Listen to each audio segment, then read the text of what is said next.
So, you went on TikTok again. Or maybe you were looking on Architectural Digest and just browsing through some celebrity homes and you look at their coffee table and you see a Joan Didion book. Or maybe you were just looking at some Vogue What's in the Bag videos and somebody recommended a Joan Didion book and they said it's absolutely gut wrenching and it's amazing and they just love her style. And then you go online and you read reviews on Goodreads and you go to the 1-star reviews and you see that the reviews are something like, oh my god, she's so insufferable, so self impressed. She gives you the usual feminist whining, liberally mixed. She just blabbers. She has a scatterbrain style. I've ruined my lighting for some reason. Thank you. She's an anti feminist. I have no idea what I was reading. She's so ignorant. Is she even human? She sounds dry. Okay. Lack of empathy, self-obsession, name dropping. Okay. I think we get the picture, right? Let me just readjust my lighting right there. Anyhow, I wanted to come on here tonight, ladies and gentlemen, to actually talk to you about why I disagree with all of those reviews and make a case out of, well, I only read 2 books. Don't judge me. I can say I didn't have time. I didn't have time. So, I'm of the opinion that actually she's not a bad writer. And I don't think she's as superficial as a lot of these reviews will make it seem like she is. And I'm gonna get into why. I want to preface this by saying that this is my personal opinion and that, yes, I have only read 2 books. Well, I have another one on the bookshelf right next to me, but it's in Romanian and I'm very embarrassed by the fact that it just doesn't fit the aesthetic and it looks very weird, so I'm not going to put it there, but just know that it's the Year of Magical Thinking. Anyhow, on to some business right now. What I wanted to say is that, yeah, this is my opinion, and you do not have to agree with it. You do not have to see eye to eye with me. I'm just playing devil's advocate right now, a little bit, and you guys are the judge of whether or not you should invest in these books. I say yes, you say maybe. I ruined my own light right there. Thank you, me. But yeah, let's get into some points that I want to make before you purchase a Joan Didion book. Point number 1. Actually, wait, this area is darker. Point number 1. I don't actually think she's name dropping all of the time. Or maybe we can work around it a little bit. Let me just paint it a bit differently.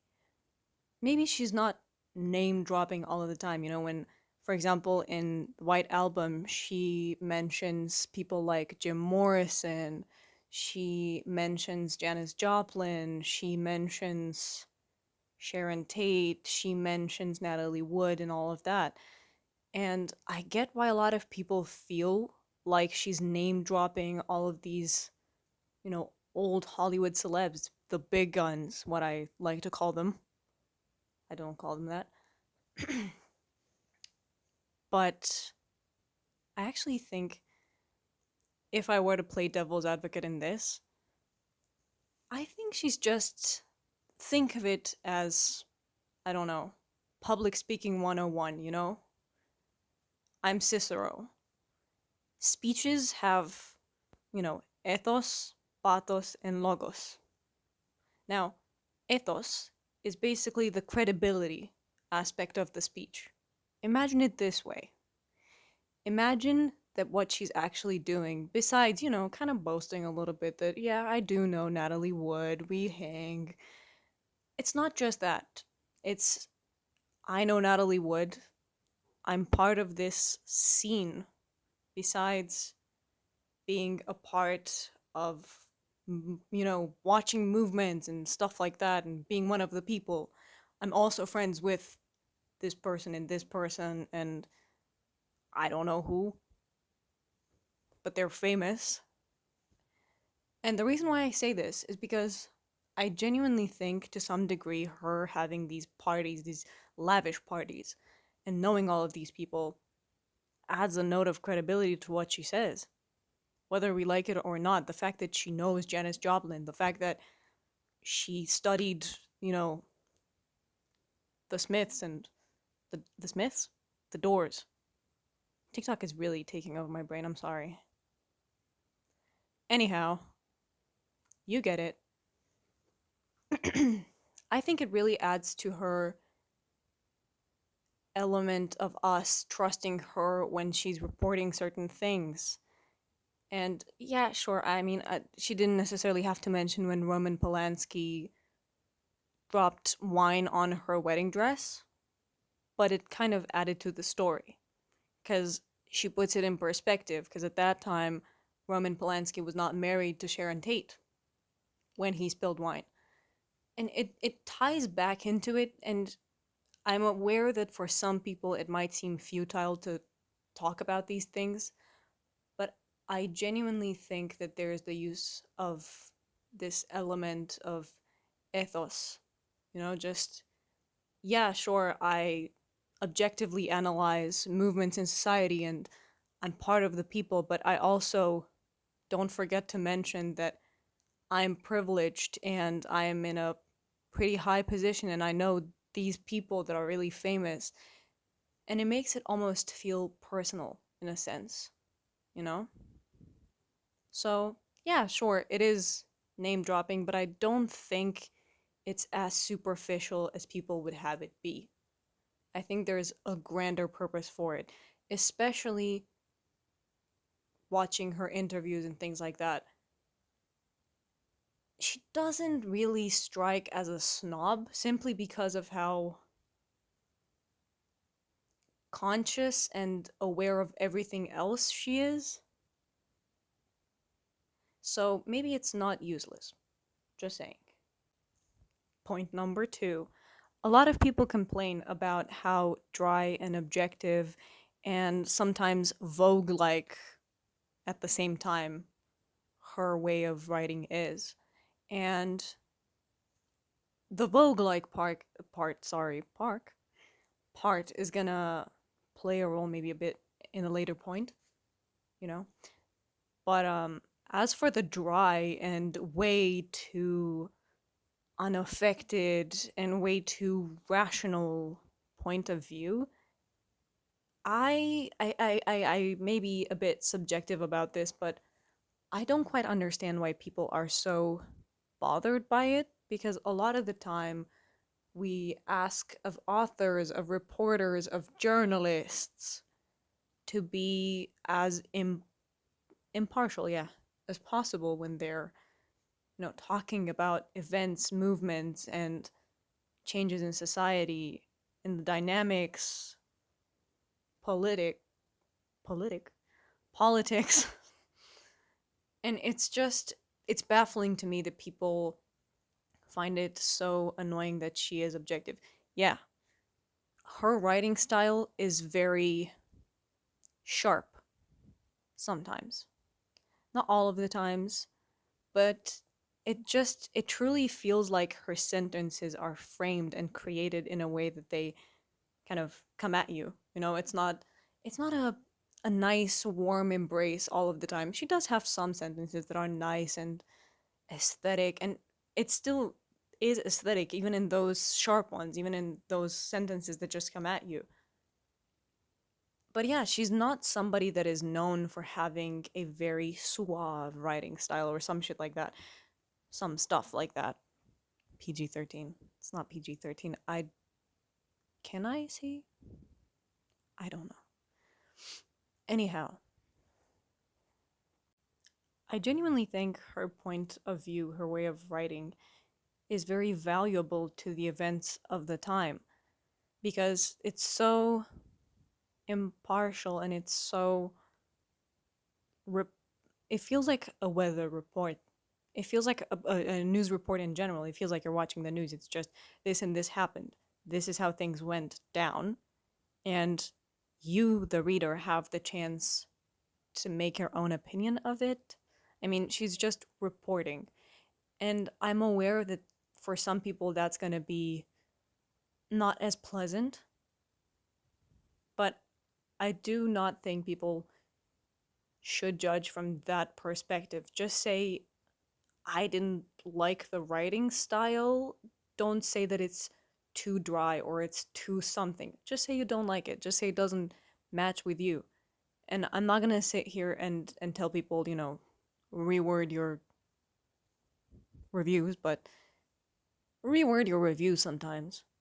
Because that may make people feel like dry is just, I don't know, doesn't make you feel anything.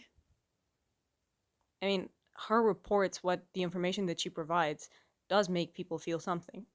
It just doesn't feel like she wants you to feel something. She wants you to know something and feel what you want to feel about it, you know? Point number 3. I have to say that a lot of people have come with this criticism that she's an anti feminist and she has claimed herself to be an anti feminist. And that is true. She did. But somehow, if you actually think about it, she's all about equality. And the reason why I say this is because I think it kind of it goes a lot into the subjective understanding of feminism.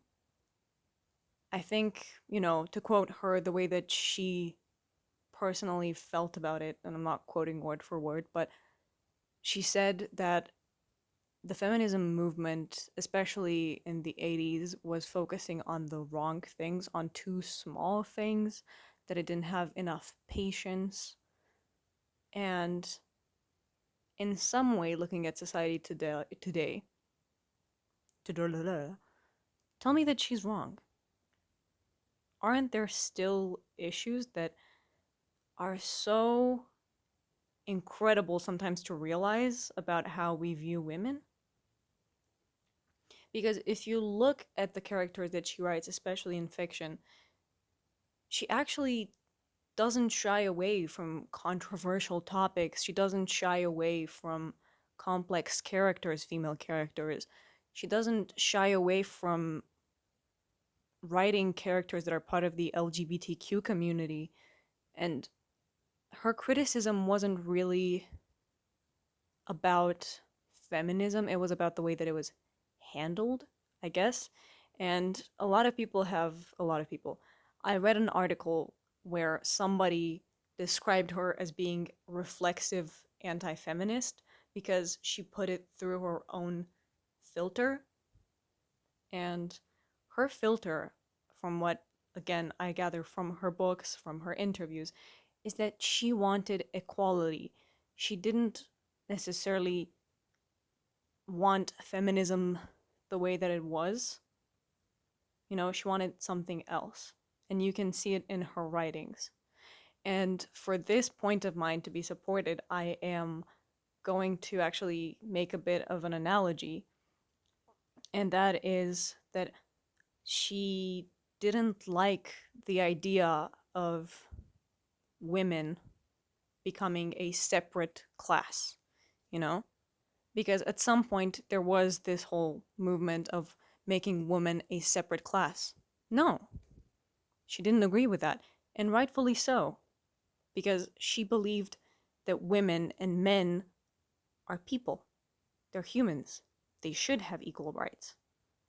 She worked her way to be where she is, which is a privileged point of view right then and there. But up until there, she still had to do something, right? So, yeah, I don't think that it's that big of an issue unless it is for somebody else, for me personally, that she said she's not a feminist. As long as she still strives for equality, what this shows me is that right now, her and I maybe have different views on what feminism is, and maybe we should look into the actual meaning of feminism. in order to judge her, you know? I feel like. Point number 4 now. When it comes to a specific book that I last read, which is the pink one right there, um, a lot of people criticize the White Album. That's a toothbrush head. Right. A lot of people criticize this book for being a bit chaotic and the information not feeling coherent. But before buying the book, I wonder if people actually looked at what the book is, because it's not necessarily supposed to be a coherent story without 10,000 chapters. This does have a lot of chapters. It's a book of essays that were made separately for different things, for different subjects, for different events. So it makes sense that her stories aren't all tied together. Sometimes a lot of the times, she actually goes back to a certain story and they're a bit erratic.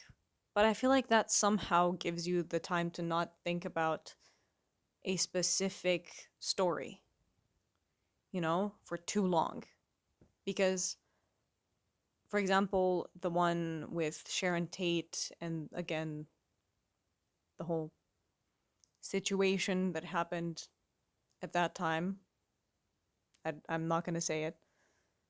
Um, that whole thing is actually separated in a bunch of essays, in a bunch of chapters, and you come across more and more information. And I think that that's what throws people off, the fact that it's just a little bit everywhere, but it's meant to be. So just be aware of that before you buy the book or before you write the review that the chapters are erratic. Yeah, the chapters are erratic because it's a book of essays that she did not feel the need to put close together so they always make sense, especially because a lot of the stories are on completely different things. Sometimes she's going to talk about water. Sometimes she's going to talk about racial issues. Sometimes she's going to talk about so many different things. Women, you know. For my last point, I think number 5 by this point, is that there has been a little bit of a discussion that she may be, having some racist tendencies. But I don't necessarily think I have observed that in the books that I read. I will say that the way that she words certain descriptions and certain things is not the kindest. But you also don't expect her to be the kindest. She's the kindest, sorry.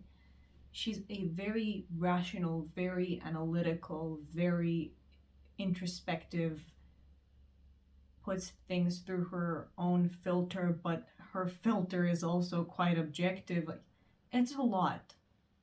It's a lot as a writing style. I'm not gonna lie to you. And I am aware that it's not for everyone. But I don't think I found elements where I could say she's racist, especially when she talks so much about equality and everybody having chances of, living their life.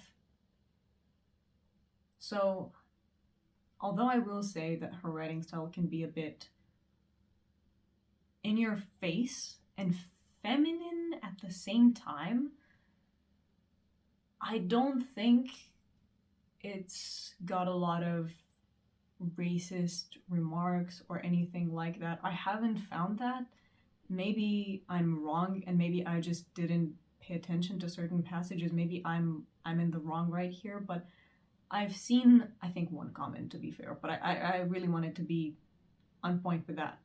And I don't think I've necessarily managed to. Maybe I did, maybe I didn't, but I didn't find a lot of examples. I think the one that's really striking in my head right now, which I was a bit, you know, iffed out by, like just I think she was talking about Latinos and she said the brown skinned Latinos or something like that. not every Latino is brown skinned. Anyhow, she always, from what I remember reading, says that she comes from a privileged sort of voyeurist perspective to some degree. I mean, she's just observing things. She is there, but she's not really there. But she is there, she's not really. That's her writing style. And so on this one, it's kind of hard to play devil's advocate, but I don't really feel like she's had any super racist moments or anything like that. And frankly, I would not be okay with that, and I wouldn't recommend you reading these these books if there was anything like that in there. So yeah, I guess this would be my review, and I hope you guys get some kind of picture of the whole world of Joan Didion. Expect something, a little bit in your face, something that feels, I don't know, it feels solid, if that makes sense, You're just presented with this, like, here you go, that kind of thing. And it's a little bit veiled in a sense of nostalgia, and I don't know, it feels like there's a pink veil over some very rough steel cube. That's how I would define her writing style. I don't think there's any better way to describe it, but I highly recommend. And I will say that it's a book that you can actually read other books. This book, especially the White Album. It's a book that you can read while reading other books like fiction, stuff. Because this is so nonfiction and so in there that you can use other books to kind of take away from this. Highly recommend. Anyhow, once again, thank you guys for watching. Hope you like this video. Hope you subscribe and you give it a like. And I'm always waiting to hear comments from you guys, especially if you find some information that I maybe didn't look right into, or, just say how you felt about the video. Anyhow, highly recommend you read anything and everything. Okay, maybe not everything. I take that back. There are some books that you shouldn't read. Don't read everything. I take it back. Read. You get it. Yeah. Thank you. That was my point. Thank you. That was me.